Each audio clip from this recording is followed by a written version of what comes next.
Bergkamp suddenly changed pace through the centre. It's Bergkamp. That's magnificent.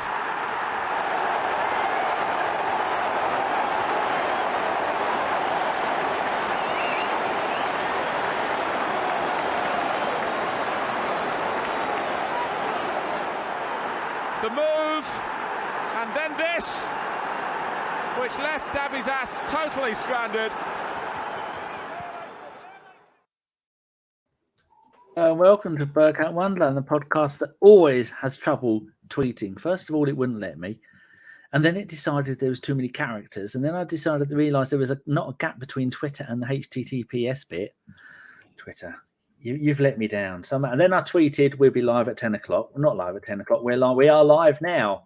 And so I've got to go and do the whole thing again. Anyway, with me for this car crash, which is how it's going so far, is the two American gentlemen. Well, one Guatemalan. Same continent, American. Yeah, We'll go with that. You don't have to mute yourself, Trika. We have no standards here.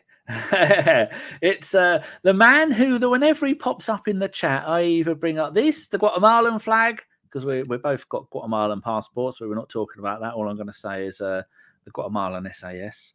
And also I've got this one. He's neither of them, really. Really, we all know you're Canadian. The biggest plot twist of the season, me being Canadian. It is. And how are you doing before I introduce Jared? I'm doing absolutely amazing. Thank you so much for having me on. The stars aligned, if you will. I'm finally on with you. You and I have been chatting about this for quite some time. And as you mentioned earlier off camera, I'm in the podcasting mood because I just got off Loose Cannons with the Bearded Gooner, Ryan and Glenn, and I am consuming and trying to do all the podcasts I can this week. So it's a lot of fun, dude. And then you won't do another one for 1,000 years. I can confirm that I'm doing about 5 to 6 different podcasts today in preparation for the Gooners versus Cancer 24-hour podcast. This is all just training. That's why I'm taking little breaks in between. Oh, Gooner versus Cancer. When's he doing that again? Because is his funds running low for his international Arsenal supporting globe trotting campaign? There's no charity really. He just funds his flights. How do you think he keeps coming from the USA to America and every few weeks and staying at Highbury? It all adds up to me. It is. It's terrible. He's a very bad man. Talking about bad men, it's Chicago's second best Arsenal supporter after Big Bad John. It's Jared. He has actually got the best podcasting background. Mike looks like he's doing it from a what do you call it over there? The place where you dump all your rubbish and other people buy it. Flea market? No, the shops, charity shops. Charity shops. Yeah, that's my children's library back there. It is. Sure. He's doing it from a charity shop, and Jared has actually put in some time and effort, and I think quite a lot of nearly symmetry. You need a bigger picture. The symmetry is quite off. Yeah, the Arsenal one's a little smaller, but yeah, second best Arsenal supporter in Chicago. I would happily take that, especially when it's to John. Who's awesome guy. I wish he was on more pods still. He has actually offered to fight you to be the best Chicago one if you want to fight him, and he fights dirty. I can't think of anything I want to do less than try and fight me versus John. Can't argue with that. So, Mike, you do your own pod is not another Arsenal podcast. In people in the know, it's the NAAP.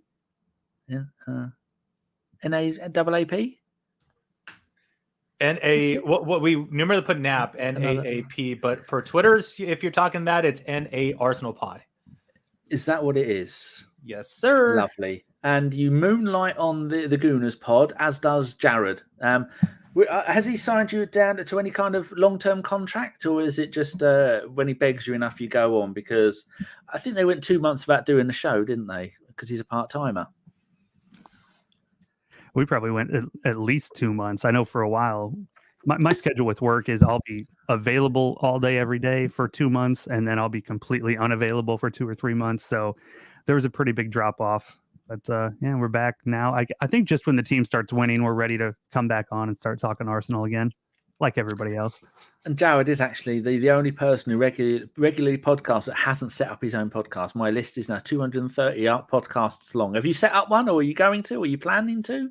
Me, absolutely not. No, I'm good where I am. My time is limited to do them, so when I can just jump on with Herz and Mike and the guys every once in a while, that's perfect. Can't argue with that. There's 30 people in the chat. How the hell is there 30 messages? I didn't expect anybody to turn up. Let's see what these fruitcakes are saying. Stefan is saying, hello, gentlemen. It's good to know what kit we are wearing tomorrow. What colour kit are we wearing? Because I wasn't sure if in Champions League games, the away team wear their home kit. We're going to wear the red one, I believe. I think we are wearing a red home kit tomorrow. Oh, that shit all over. Yeah, I love the green one. First kit I bought this season is the away Champions League kit with Trossard in the back. And who else have we got? Phil Macker is there as always. I'm waiting. I'm waiting for his one decent message for the entire show. Eagerly anticipating. Avon, not Teddington, has turned up. Boy 10 is there. Is that Danny? Yes, I've just had a bath. Big Bob's been round. I've had a bath. I've had a scrub-a-dub-dub, and I've got nice socks on and very highly talked feet. Got talky feet, gentlemen. You only have one set. Phil says, am I doing OnlyFans? No. Stan the man is there. Moonlighting. He should be at work, isn't he? BX is there. Lovely jubbly. Drago is there. Buenas noches, which means get fucked in Spanish, doesn't it? Thereabout, yes. Drago, you very, very bad man. Stefan, how many have to pay for more? I could just sit up a little bit and you can see my blue towel. But other than that, no. I'm on a meat diet, so I'll be down to fighting weight soon. Nude podcasting. I deliberately moved the camera up so you lot wouldn't start picking on me about my nudity. BX is 3 amigos. What else have we got there? Danny has pasties on. I don't know what that means. You in the sauna. That's why there's so many messages. Travisor. Did Danny lose it? No, I didn't.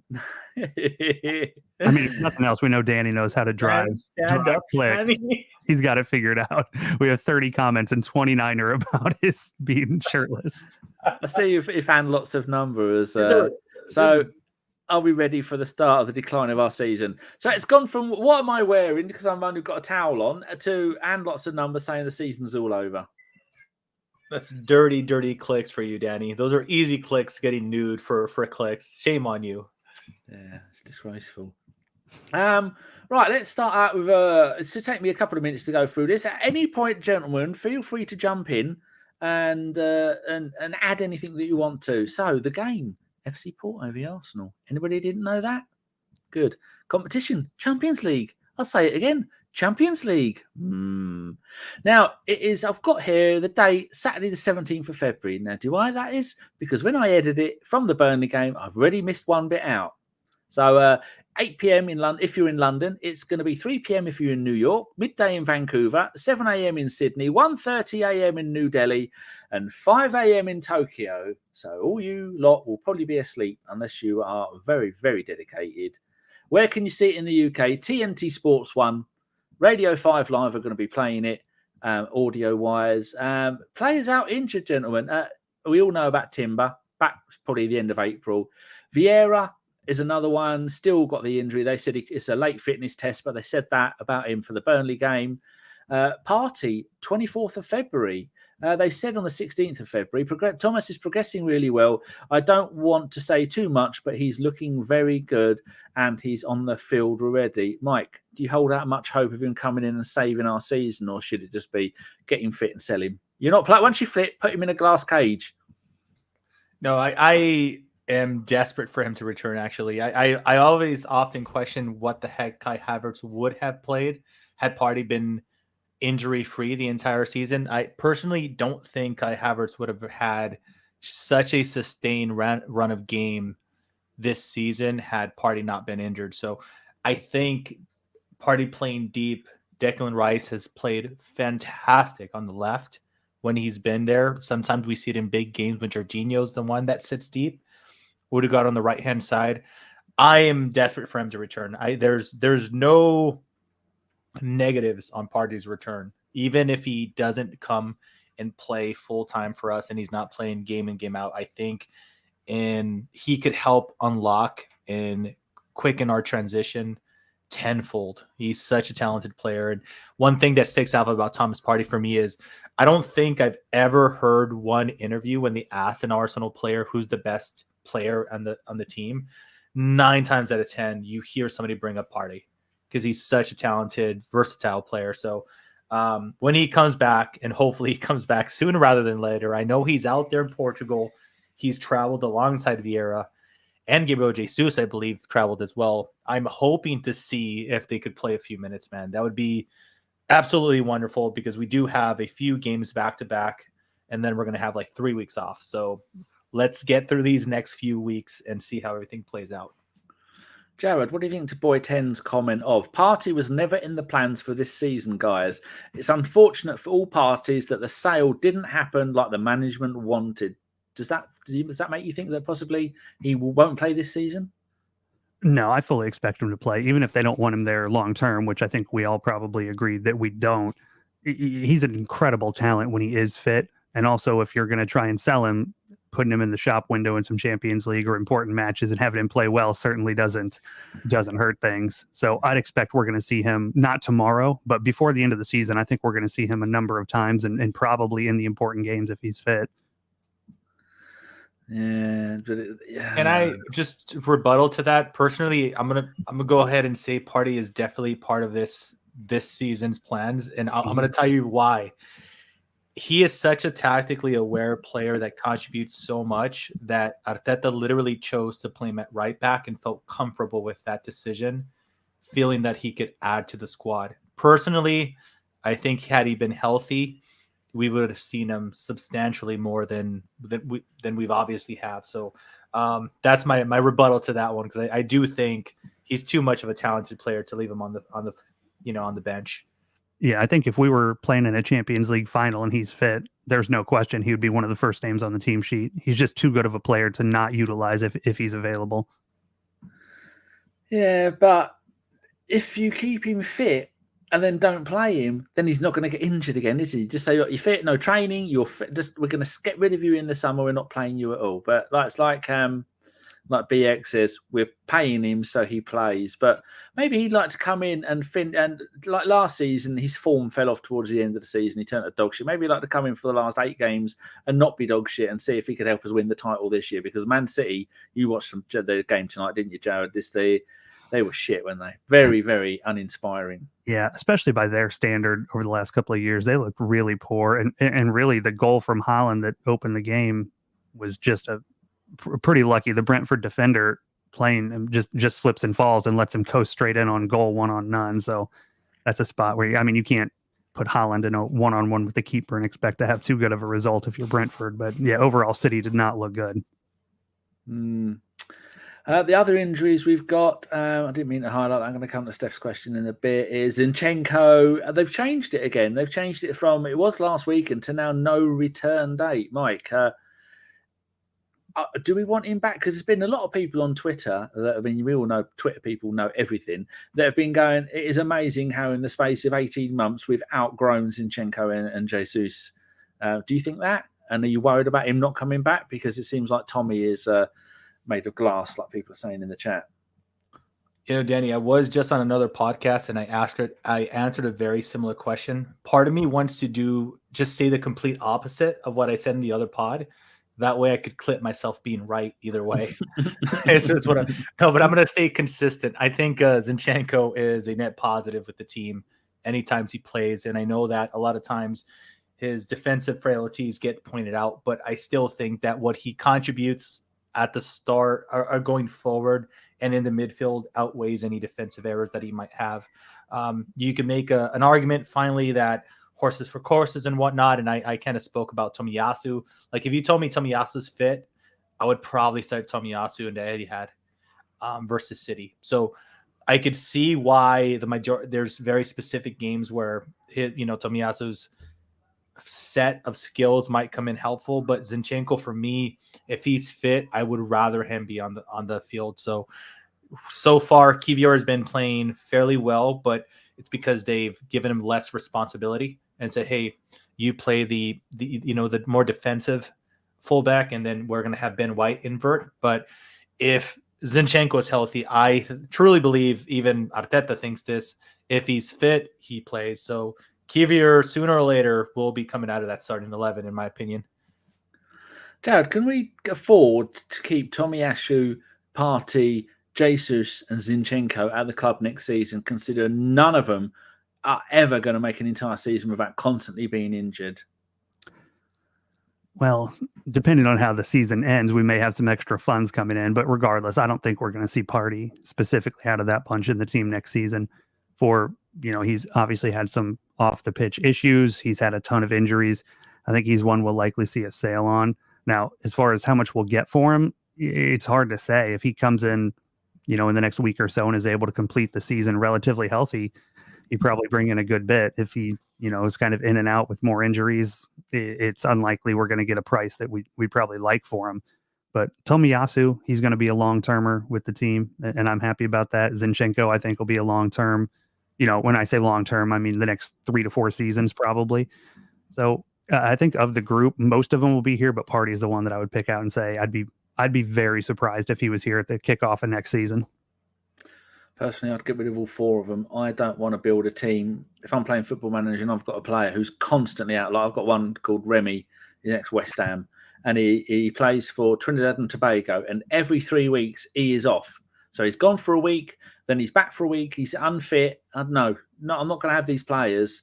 And so I'm going to have to break the news to him that he's out. I'm going to get rid of him because you can't have players at the club and you build your team around and go, oh, this one's out. He's out again. Oh, he's out again. When is he back? Oh, it's just ridiculous. You need people like Declan Rice, who's always going to play, like Saka, always going to play. All of our back 4 that are in now, always ready. So talking about Tomiyasu as well, said late fitness test. He had a niggle when he came back from the national team. We all know that. Previous games against Porto, played 6, won 3, drawn 1 and lost 2. Now, the last time we played them, the first time we ever played them was 2006 in the Champions League at home, and we beat them 2-0. That reminds me, I want to do I'm not going to tell you what I'm going to do. I've got to go here, get this one up there. Good. And so our 3 games at Porto, Mike, December 06, we drew 0-0. December 2008, we lost 2-0. February 2010, we lost 2-1. That's a little bit worrying, isn't it? I think, Danny, that kind of lines up with the banter era, if you will. You said 2006, we drew. Yeah, that makes total sense. If you kind of go back and revisit 2006 and our squad, right? A lot of the Invincibles, all that, the aura was still there. And then, 2008 was a little bit less. 2016, woof. I don't even want to think about that squad. Yeah, I mean, I think I'm one of those guys that, like, lots of times I'll see supporters in comments say we struggle versus the team last year. And I could not care less what the result was last year, because every time you play a team, A, different tactics, B, potentially different players, C, completely different scenario. Like we could make the argument that FA Cup versus Liverpool, there was no reason for us to lose. And then we play again in the league. We approach it with the same tactics. We end up winning. So I'm not too much of an historian when it comes back to traveling back in time and saying, hey, this is our results in Portugal. I'm substantially more confident for two main reasons. 1, the squad that we currently have, or 3 reasons. 3, the current form that we are on. And 3, and this isn't a swipe at Arsene Wenger, but Mikel Arteta and his fucking standards, he does not let our players sleep. I really doubt that any player goes into any game, literally Burnley. We played Burnley with the same animosity and same power and same strength and same craziness that we do City, Liverpool, any team. There's no sleeping. There's no rotating because we think the team is easy. It's balls to the wall with Mikel Arteta. So because of that, I'm substantially, and I think the club as a whole, we're in a happier place. And because of that, I think things are looking a little bit more positive than revisiting 2008 and 2016. That's for sure. That's true. Yeah, we are a completely different team, different mentality, different everything. Shaski Guna says, are we going to streak? Well, I already am halfway there. Boy10 says, did I ever play FM 2016? No, I went from 10 to 23 21, 22, 23, and I'm still on 23. BX says we're killers now. Ah, Paul Nell, not Neil, has turned up. Oi, oi. So got a little quiz for the pair of you. We'll start with you, Jared. The Arsenal team from that game where we beat them 2-0 in September 2006. Who scored any of the 2 goals? This is where you both, because neither of you are Arsenal fans in 2006, where you still sort of following hand egg or whatever it is you called it over there, or hockey. Yeah, that was before my time.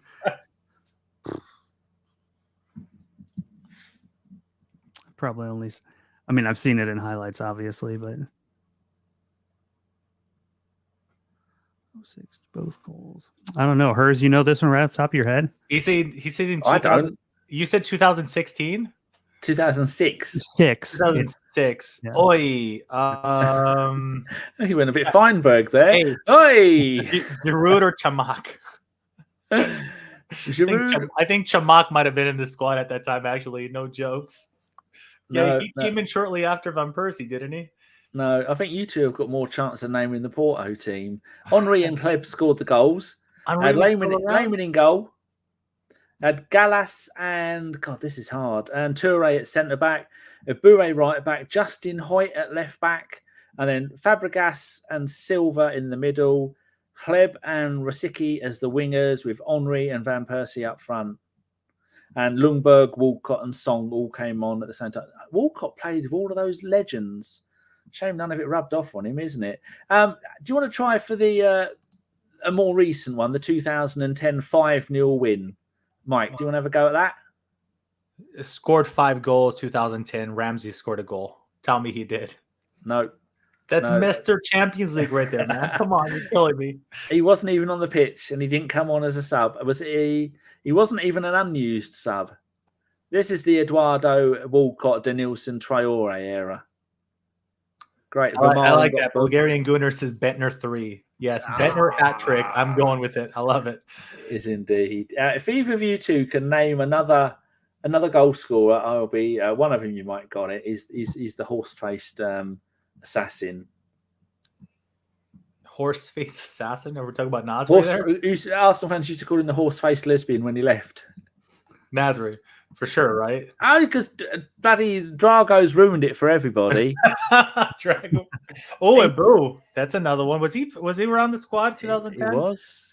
Dude, I can't remember what I had for breakfast. And so, I mean, you're going to be hard-pressed to get me to remember something that happened in 2010 or 16. That's for sure. Yeah, the lineup for that, the last time we played, Almunia in goal, Clichy left back, Sanya right back, Campbell and Vermaelen at the back, Song and Diaby in the middle, Nasri, probably Nasri on the left side. Or maybe Nasri was playing behind Bentner, and then Arshavin on the left and Rosicky on the right. Some absolutely amazing players that we had there. And then Eboué, Denilson and Walcott all came on as subs. Sad. Was I there? No, I did go to a few. No, I don't think I was at that one.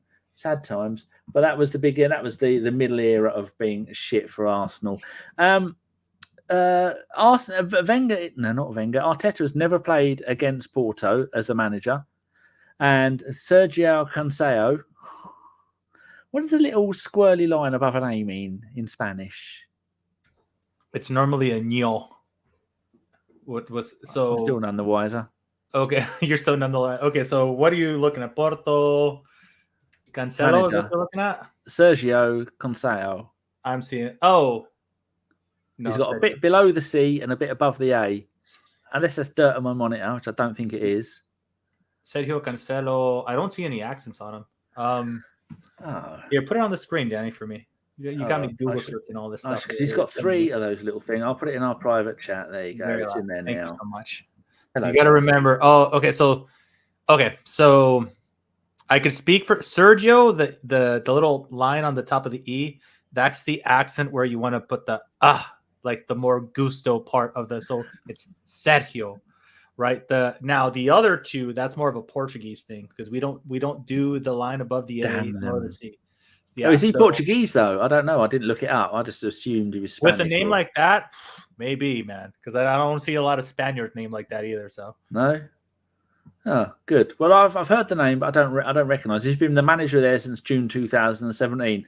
I looked through their entire team. There's only 2 players that I recognise. I don't know if you two did that later. We'll come and I'll ask you. You got, remember Pepe, Real Madrid centre back, 40 years old, mental, absolute fruitcake.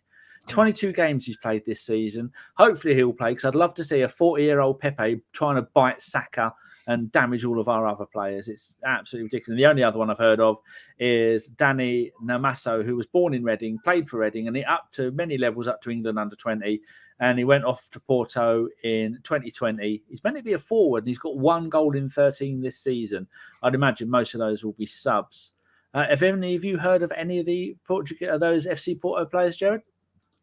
Pepe was the only one. When I did a quick scan of the list today, he's the only name I recognized, and he's older than I am. So I don't think he's a huge factor anymore the way he would have been, a decade or 2 ago.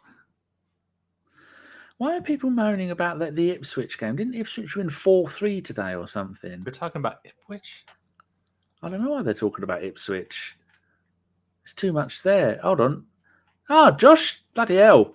Josh has took his message here. You only be on gardening leave, Josh. You ain't got time for podcasts. The Dirty legend boy. that is Josh. His son would have played for them as well. Whose son? Pepe's, There's too much going on. Melvin is there. In the lineup. Maybe that's what he's referring to.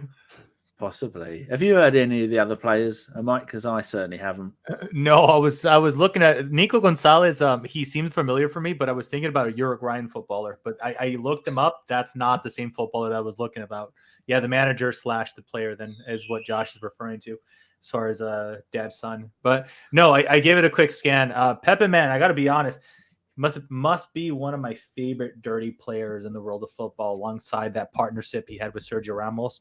Just proper shitheads. So the fact that he's still out there doing it at 40 plus years, that's pretty amazing. And just like you said, Danny, I would love to see Pepe dealing with Trossard, Saka, and Martinelli. Stuff of dreams, really. Yeah, it's going to be an interesting night if he does play. It's be. I mean, it just shows the level of Portuguese football. I mean, I support Penafiel. They're in the second tier of Portuguese football, and they're rubbish. And they say that his son plays. Oh, yeah, his son is on loan from Ajax. Francisco Conchal.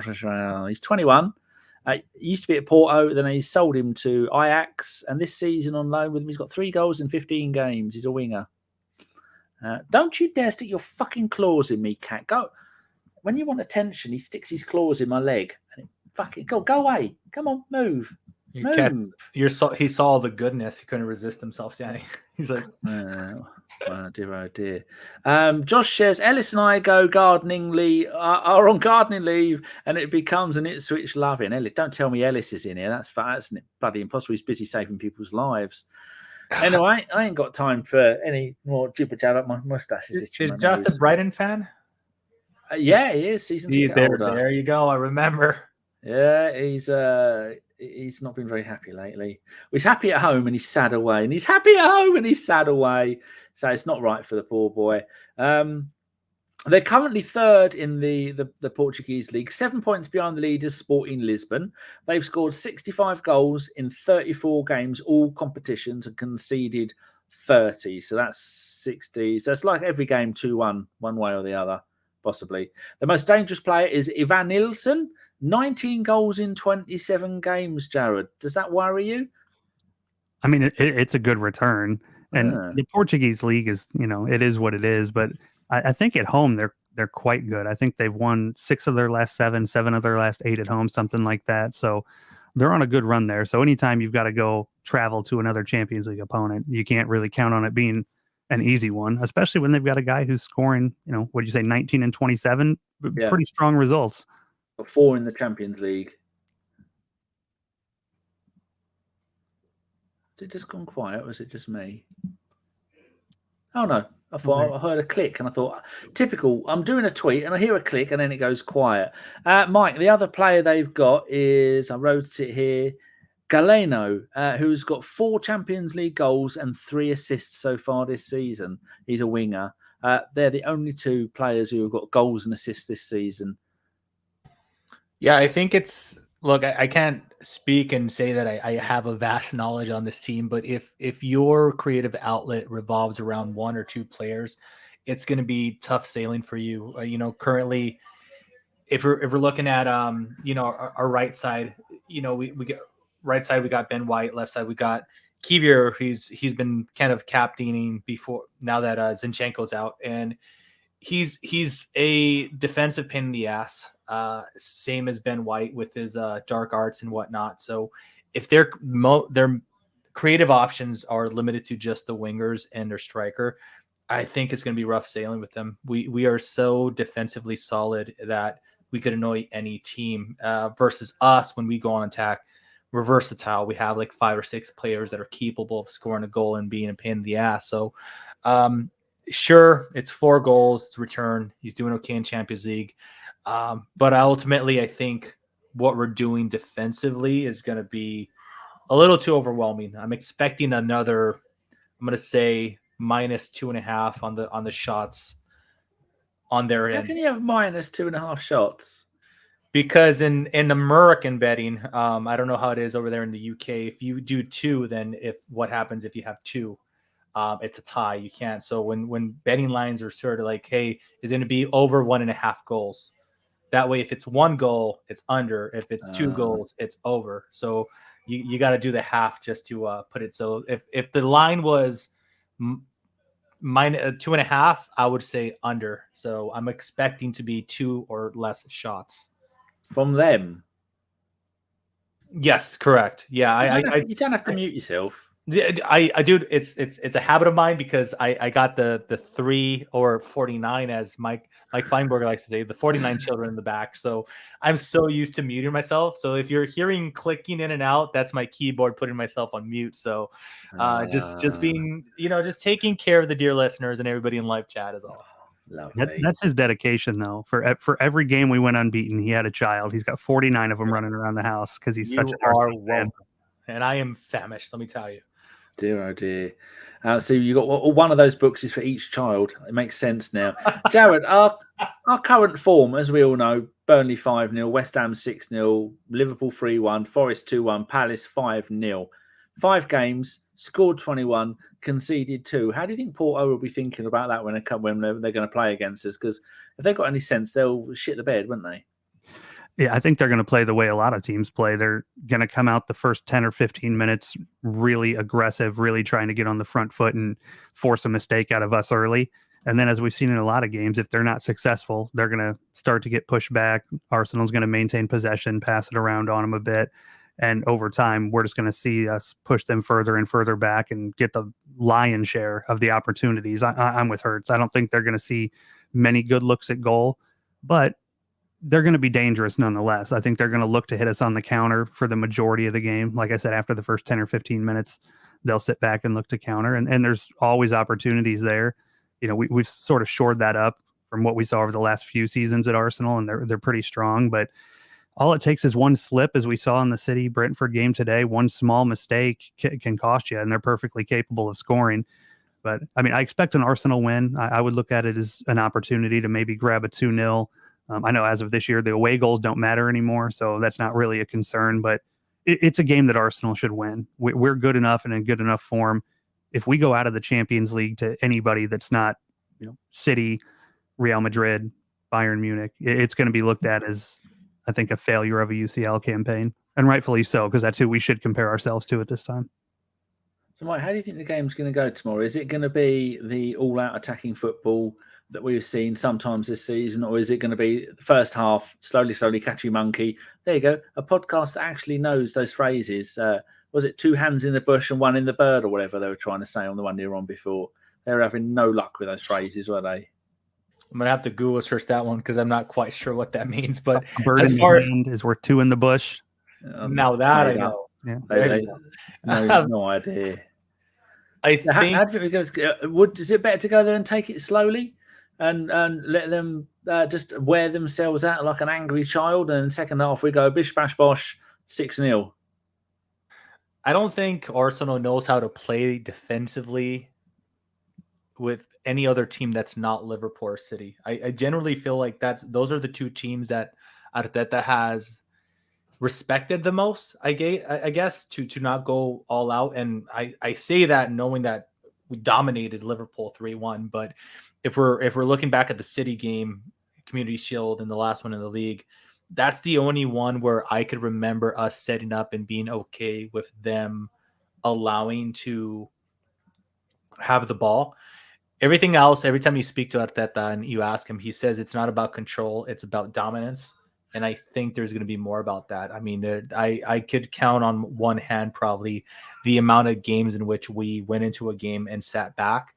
Our style is more to press relentlessly, desperate, get them a little desperate. Mistakes start to happen, then carve them open. So honestly, for as much respect that Mikel Arteta might have for Porto, and for as much as like you hear us speak and we might be thinking we're going to run them over and whatnot, but I truly think that Mikel Arteta approaches every game like it's the last damn game, and he likes to just crush players. So yeah, dominating. There you go. Wild dreams, as Mikel Arteta said. For sure, he has wild dreams. So I can't see a world in which we go back to defend in Portugal. Even if Jorginho starts, Jorginho is a progressive passer.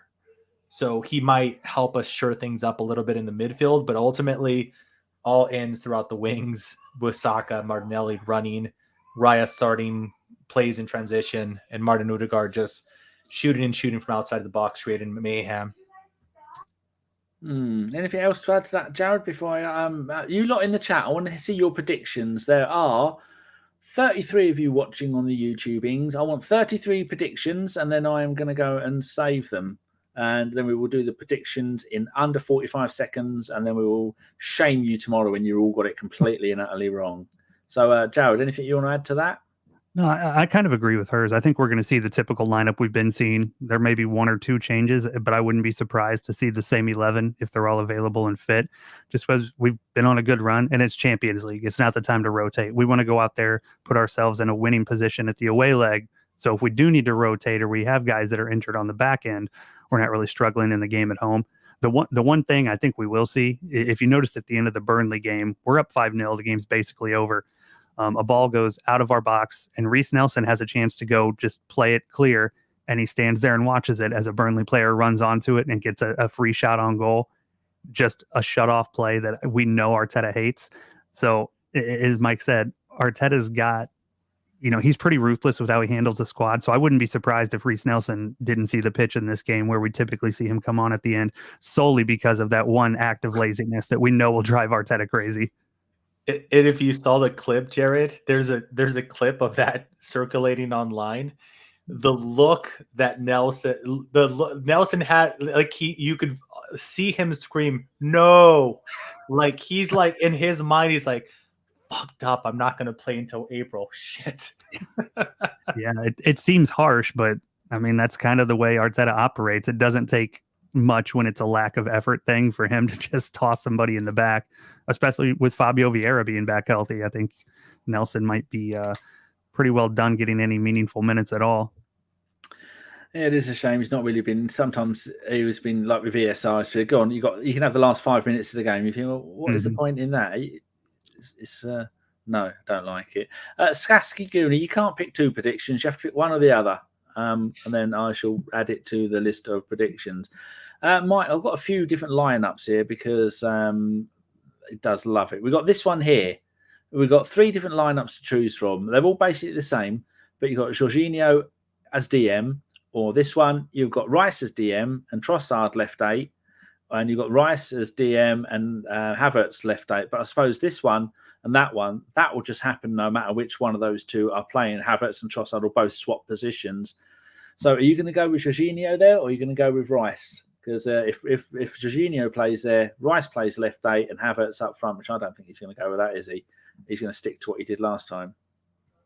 Yeah, I would be really shocked to see if there's much difference between Burnley and Porto. So that said, Kai Havertz starts on left 8 on paper, as you mentioned, because there was a lot of movement between both of those players during the Burnley game. So at times you couldn't tell which one was supposed to be the center forward and which one is supposed to be the left 8. And then Yeah, Jorginho is a wonderful player, and I have nothing against him, but I think Kai is going to continue his rich vein and form.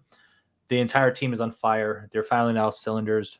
Why make a change at this point? I don't think Mikel Arteta is a really big believer in rotation. I know, that players get into red zones and they get tired and maybe they speak to the manager, but I honestly think Mikel Arteta believes that if you are a top player, and he's mentioned this with Bukayo Saka before, you're supposed to be able to handle the load of playing Champions League plus the league. That's just the expectation that he has, and that is essentially, historically, if you think about it, every top player, it's not like Salah gets rested in Champions League or Europa League. Well, Europa League now, yes, but Champions League, he doesn't get rested. He just is expected to play. And so because of that, I don't expect a whole lot of difference in our starting 11. Do you agree with that, Jared? Because it does seem to make sense, doesn't it? Yeah, I totally agree. I think we'll see the exact same lineup. Kai is the left 8, Trossard, false 9, playing in the middle up front, where he's just endlessly effective. He's not a striker, but he just always finds a way to contribute to a goal one way or the other. Sometimes it takes him a couple tries. He'll get some good looks that he doesn't convert before he puts one in. But inevitably, he's put one in pretty much every time he's been in there. And I don't know that we've lost any game he started in the false 9. Likewise, Jorginho Rice situation. I like Jorginho, but I think Arteta looks at it as it's an away game in the UCL. They want to go out and just put the tie to bed with a 2-0, 3-0 win. That way we don't have the pressure when we come back to the Emirates, and we can just kind of move forward with our focus on the league for that one and kind of save everybody. So we can save their legs in the second piece of the tie if needed, but up front, I expect a strong lineup and exactly what we've seen in the last couple of games. Good. Quick question here from Phil Macker. A short answer if you can, gentlemen. Mike, he says, Phil says, apart from Rice, who is your player of the season so far? He's picked Saliba for himself. Saliba is great, but I'm a big fan of his partner, Gabriel. He, for one reason or another, doesn't get the plaudits, maybe because he doesn't have like the Wonder Kid tag because he wasn't bought when he was 18 or 19 or whatever Saliba was. But Gabriel is a absolute defensive monster, absolute threat every time we get a corner. He cares. He loves the Arsenal. He spoke recently about potentially leaving to the Middle East to Saudi, and Arteta convinced him not to, and he stayed, and he's a happy camper. So I'm going to say Gabriel for me. I'm going to go Saka. I always go Saka, but I love Odegaard. Did you pick one, Jared? If I was going to have to pick one today, I would probably take Odegaard, but I think it shows you how good we are that, four other than what Mike takes Gabriel, and you can think of 4 other people right off the top of your head that you can make a good argument for, and we probably all wouldn't have a huge disagreement with. But for me, it's the captain on the pitch, off the pitch. He's been incredible, and he's the guy that I think is toughest to replace potentially what he does. We don't have another player with the same skill set as maybe we do in some other spots, but yeah, I'd give it to Odegaard right now, but I'm sure a lot of you out there have some good arguments that would change my mind. Yeah, I can't argue with Odegaard. He's world class. He's magnificent. Mm-hmm. Just needs to put more of those magnificent performances in. In our last 5 games, I think it's 5. Yeah, Saka has got 6 goals, 1 assist. Trossard, as we can see, going across the bottom of the screen, Trossard has 3 goals and 1 assist. The quote is, Leandro Trossard is just a Belgian Arshavin by some bloke called Josh. He said it in January 2023. Love it. Not sure how that's working out for him. Odegaard, 1 goal, 3 assists. Rice, 1 goal, 3 assists. Martinelli and Gabriel both got, Gabriel, the centre-back, both got 3 goals. Jesus, 1 goal, 2 assists. Not bad because he hasn't played. Kiwior, 2 assists. And then Havertz and Saliba both got 1 goal each. So there's plenty of goals there. But for me, this is going to be the test to see if they're going to be able to turn it on when it matters in Europe, because we saw Newcastle giving it Billy Big Balls. Oh, we're back in Europe. We beat PSG. And then they were smashed every other game and they did nothing. This is our chance to go, oh, Arteta's team have done something here. They've gone away in Europe. We've already done it with PSV. We did those over in one of the best games of the season. Let's hope we can do it in this one too. Any more predictions, people? Predictions time. That's what that flashing thing is. I don't know why it does that and not a banner. I pressed the wrong button. Have we got any more? Josh's favourite is Odegaard. Drago says Gabby. What else have we got here? Arshvin was mustard, says Drago. Don't start that. Absolutely. Saskia's put in a proper score. I'll add that to the predictions. Boy 10 says if Madrid didn't get Bellingham, the stadium would be on fire because they sold Odegaard. You say Arshvin and Hleb were both low-key awesome. I never rated Hleb. Boy socks up, son. Get on with it. Patrick's predicting it to rain. We don't want rain. Right. Now. At the end of this, I need you two to give your predictions short and sweet because to make a YouTube short, I've got 45 seconds. So I don't want you doing what Stan did the other day and went a 3-hour soliloquy. You want proof? I'm not sure if I want to put myself on recording out there for you to mock me. I've actually got your one in the list, so I'm going to delete your one. I don't need it in there. Very nice. Hey, before we move on to the predictions, Danny, if you don't mind me, I just saw a comment in the live chat. Sai Anvish, it's about 10 comments up. If you had to pick one, should we go for league or cup?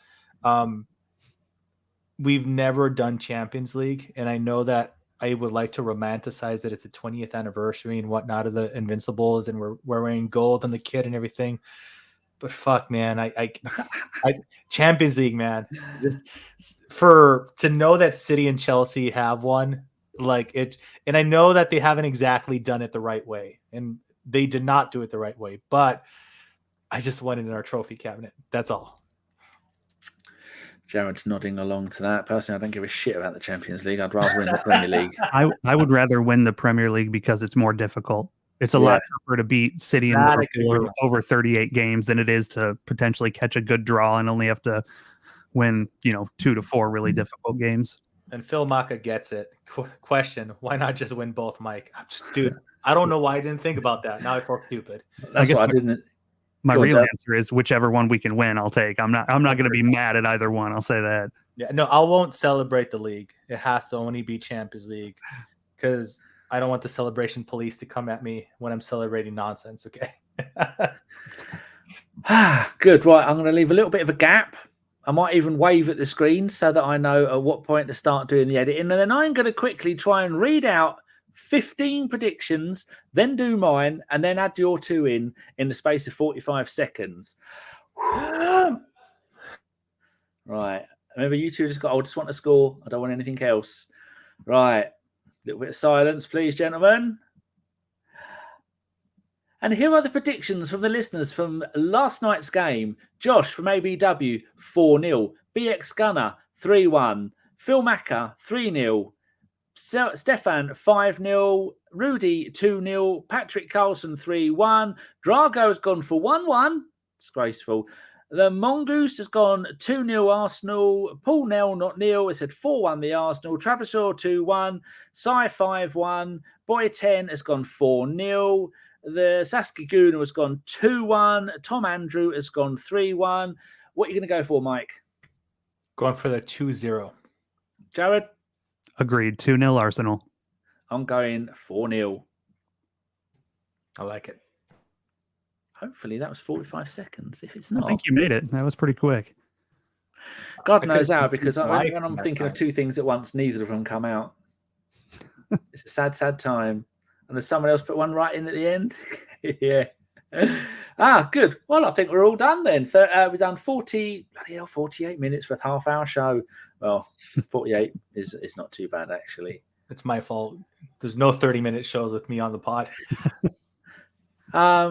Josh said, Josh went for 4-0 as well. You got him. Yeah, Chago changed it. He went from 1-1 to okay now for take 2. So no. Oh, take 2 of the pod. No, Drago. Oh, Drago, I'm gonna do a third podcast today. No, I'm kidding. I should have known Sai said 5-1, but it'd be easier for me if people put Porto X Arsenal and then another number and then Arsenal. Then I know which way round they're going. Mm-hmm. So there you go. Right, that's all I need to know. That's all we've done. Everything's been written. Everything I've written has been done. Finally, Mike, where can people find you on Twitter if they think, oh, he's an interesting gentleman, I like the hair? Not too long. I'm actually probably going to cut it over the weekend, so don't get too fond of the hair. It's Mike Herz FC on Twitter. That's my personal account. It's NA Arsenal Pod.